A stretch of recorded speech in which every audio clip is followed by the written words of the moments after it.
Let's turn this into this in 6 easy steps. In this striped cake tutorial, I'll share everything I've learned while making hundreds of striped cakes, starting with the first one back in 2018. Step 1 is to assemble a straight cake. Of course, you're always going to try to make your cake straight, but this is especially important with striped cakes. Because when you eventually hold your striped cake comb against the side of a cake, you want the grooves to push through the frosting evenly all the way up and down the sides of the cake. If the cake leans to one side, the stripe grooves will dig through the crumb coat up here, and you'll get crumbs in your striped frosting.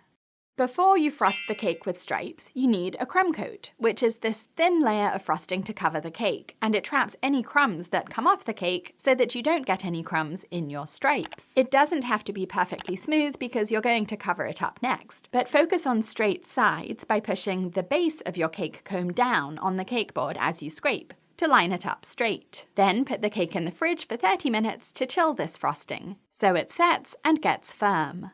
When you can touch the crumb coat without damaging it, it's set, and you're ready for step 3, the final layer of frosting.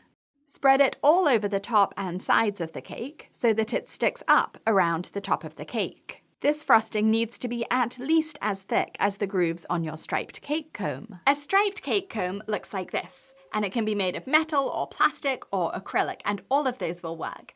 But before using this, use a straight-edged cake comb to scrape around the cake a few times until the sides are smooth and straight, without any big gaps or indents.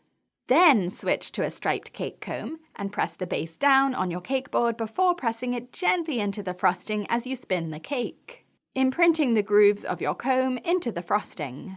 You'll need to scrape around the cake a few times to get these really neat, and you're looking for a smooth surface of the frosting within the grooves and also on the stripes that stick out.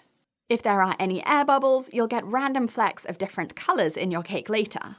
When the striped grooves are neat, put the cake into the freezer for 20 minutes and set a timer. You want the frosting to be firm enough that it will hold its shape, but not completely frozen. Next, fill the striped grooves with whatever colour or colours you choose.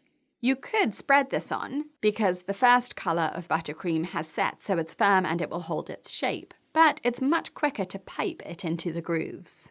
Make sure this frosting fills the entire groove so that there aren't big gaps or air pockets within the stripes.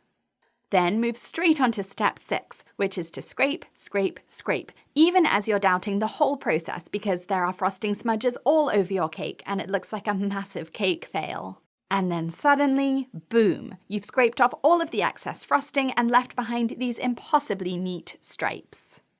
If you see any specks of colour within the stripes, it's because there were air bubbles in the frosting.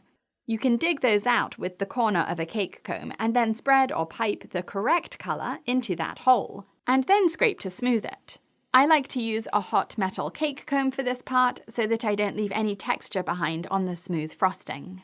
And that's it! Perfect buttercream stripes in 6 easy steps. Subscribe to my channel for a new cake decorating tutorial every week, and visit my cake school on BritishGirlBakes.com for online courses to learn hundreds of cake decorating techniques and designs. Thanks for watching.